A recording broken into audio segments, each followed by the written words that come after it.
Hello friends, मैं ममता चाहर ममता learn academy में आपका स्वागत करती हूँ। आज मैं आपके साथ स्टार्ट करने वाली हूँ तुलनात्मक राजनीति, जो पॉलिटिकल साइंस का बहुत ही इम्पोर्टेंट पार्ट है, जहाँ से क्वेश्चन बनते हैं हर पेपर में। जैसे प्रोफेसर हुआ, एलटी ग्रेड हुआ, यूजीसी नेट हुआ, 10 से 12 या 15 तक क्वेश्चन बनते हैं और एक क्वेश्चन बहुत ईजी होते हैं। लेकिन हम क्या थ्योरी, थिंकर और थॉट पर ज़्यादा ध्यान देते हैं, तो वहीं पर रह जाते हैं। इस पर हम ध्यान का थोड़ा कम देते हैं। तो यहाँ यूट्यूब पर मैंने देखा कि तुलनात्मक राजनीति का मैटर बहुत कम पड़ा है और इनफैक्ट मुझे तो मिला ही नहीं। तो इसलिए मैं आपकी हेल्प करने के लिए या इनफैक्ट आपको इस चीज़ का जानकारी देने के लिए ये सीरीज़ स्टार्ट करने वाली हूँ, तुलनात्मक राजनीति, जिससे आपको आपकी हेल्प हो सके और तुलनात्मक राजनीति आप और लोगों के समाधान के बारे में जान सकें। तो चलिए तुलनात्मक राजनीति के साथ आज की क्लास स्टार्ट करते हैं, जिसमें सबसे पहला टॉपिक होगा ब्रिटेन का संविधान। क्योंकि हम पर सबसे ज़्यादा ब्रिटेन ने राज किया है, तो पहले उनके ही संविधान को देख लेते हैं कि वो हमसे कितना मैच है। तो कितना मैच है, कितना डिफरेंट है, सारी चीज़ें देखेंगे। चलिए स्टार्ट करते हैं। ब्रिटेन का संविधान।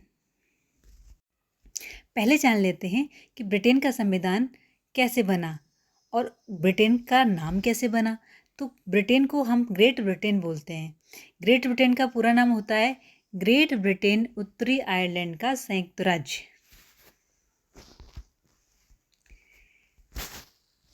ग्रेट ब्रिटेन उत्तरी आयरलैंड का संयुक्त राज्य। ग्रेट ब्रिटेन कैसे बना है? इंग्लैंड, वेल्स और स्कॉटलैंड से मिलकर बना है। ब्रिटेन के संविधान को संविधान की जननी कहा जाता है। ब्रिटेन का संविधान किस किस से प्रभावित है? ब्रिटेन का संविधान कुलीनवाद से प्रभावित था, क्योंकि वहाँ का जो कुलीन वर्ग था उस पर सबसे ज़्यादा प्रभाव उनका था, क्योंकि वो उच्च वर्ग के थे। विश्व का प्राचीन संविधान है। अलिखित संविधान है, मतलब वो लिखा नहीं गया है। जैसे हमारे यहाँ पे कॉन्स्टिट्यूशन में इतना सारा, बहुत मोटी किताब है, वहाँ पर इतना लिखा नहीं गया है। अलिखित है क्योंकि वो परंपराओं से बना है, कुछ रीति रिवाजों से बना है। अलिखित संविधान और कहाँ कहाँ पर है? इज़राइल में है, कनाडा में है, सऊदी अरब में है और न्यूजीलैंड में है। तो ब्रिटेन के अलावा और कहाँ कहाँ पर अलिखित संविधान है, ये आपसे पूछा जा सकता है। तो आप इज़राइल को थोड़ा टाइपिंग मिस्टेक है, इसको ठीक कर लीजिएगा। कनाडा, सऊदी अरब और न्यूजीलैंड में भी है। अलिखित संविधान में संसद सर्वोच्च है, तो यहाँ पर संसदीय प्रणाली है। तो यहाँ पर संसदीय सर्वोच्च है। जैसे हमारे यहाँ पर जो संसदीय प्रणाली है ऑलमोस्ट यहीं से प्रभावित है। तो वहाँ पर संसद सर्वोच्च है अलिखित संविधान में। ब्रिटेन संविधान की ये कुछ विशेषता हैं जो आपको चार्ट के द्वारा मैं समझाने जा रही हूँ। ब्रिटेन का संविधान राजतंत्र प्रणाली को, एक सेकेंड, ब्रिटेन का संविधान राजतंत्र प्रणाली से प्रभावित है, क्योंकि यहाँ का जो मुखिया होता है वो राजशाही होता है। मतलब यहाँ का जो मेन, जैसे हमारे पर यहाँ पर राष्ट्रपति होता है, वहाँ पर राजा के द्वारा संचालन होता है। सभी संविधानों की जननी इसको बोला गया है, क्योंकि अलिखित संविधान है। यहाँ पर राजतंत्र है, कुलीन तंत्र है और जनतंत्र भी है। कुलीन तंत्र प्रतिनिधि शासन, कुलीनवाद से प्रभावित है ये। गणतंत्र कहाँ कहाँ पर भी है? भारत में भी है, संयुक्त राज्य अमेरिका में और श्रीलंका में गणतंत्र है। और यहाँ पर क्या है? राजतंत्र है। विश्व का सबसे पुराना संविधान है। एक सेकेंड। तो ब्रिटेन का संविधान को ये शॉर्ट फॉर्म में यहाँ बताया गया है। ब्रिटेन के संविधान को यहाँ चार्ट के द्वारा बताया गया है, तो इसको देख लेते हैं। ब्रिटेन के संविधान में राजतंत्र प्रणाली है। ब्रिटेन संविधान का इतिहास रहा है, और ये किससे बना था ब्रिटेन का संविधान? ये 1215 के मैग्ना कार्टा, जो 15 जून 1215 का मैग्ना कार्टा आया था, ये घोषणा पत्र आया था अधिकार का, जिसे ग्रेट चार्टर भी कहते हैं, वहाँ से बना है। इसमें बताया गया था कि कानून सबसे ऊपर है।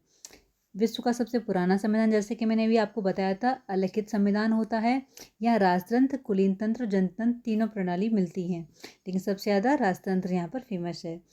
राजशाही प्रणाली और कहाँ मिलती है? एक तो यूनाइटेड किंगडम में मिलती है और सऊदी अरब में भी मिलती है।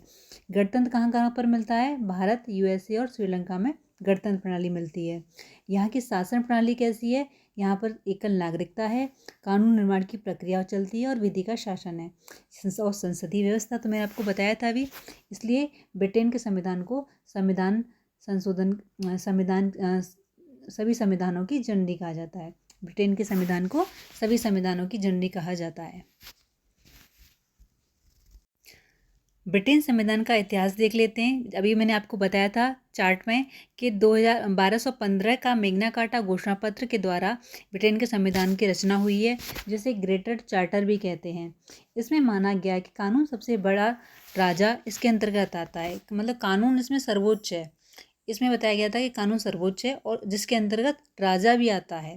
जो राजतंत्र शाही है ना, वहाँ पे राजतंत्र शाही होते हैं जहाँ राजा का बेटा राजा बनेगा। हमारे यहाँ पर नहीं है राजतंत्र, हमारे यहाँ गणतंत्र है, जहाँ राष्ट्रपति को चुना जाता है। राष्ट्रपति की बेटा राष्ट्रपति नहीं बनता, राष्ट्रपति को चुना जाता है। और अप्रत्यक्ष रूप से सबका मुखिया प्रधानमंत्री होता है, लेकिन प्रत्यक्ष रूप से प्रधानमंत्री होता है। मैग्ना कार्टा को क्यों लाया गया था?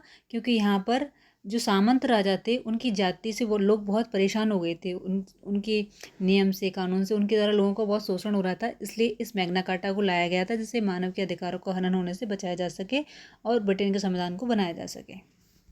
ब्रिटेन संविधान का स्रोत देख लेते हैं। ब्रिटेन संविधान बना कैसे? तो 1215 का मैग्ना कार्टा तो मुख्य है ही। 1628 का पिटीशन ऑफ राइट एक्ट, संसदीय अधिनियम, न्यायालय द्वारा स्वीकृत रीति रिवाज व परंपराओं के आधार पर, और जो परंपराओं और रीति रिवाजों के आधार पर बनते हैं उसको बोलते हैं सामान्य विधि या अभिसमय।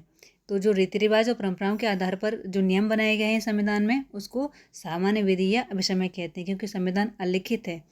तो रीति रिवाज परंपराओं से लिए गए हैं, जो नियम लिखे नहीं गए हैं वो चले आ रहे हैं परंपराओं से। जैसे कि राजा वहाँ का जो राजतंत्र है, राजा वहाँ का राजा प्रमुख है, तो ये चला आ रहा है, कहीं लिखा हुआ नहीं है।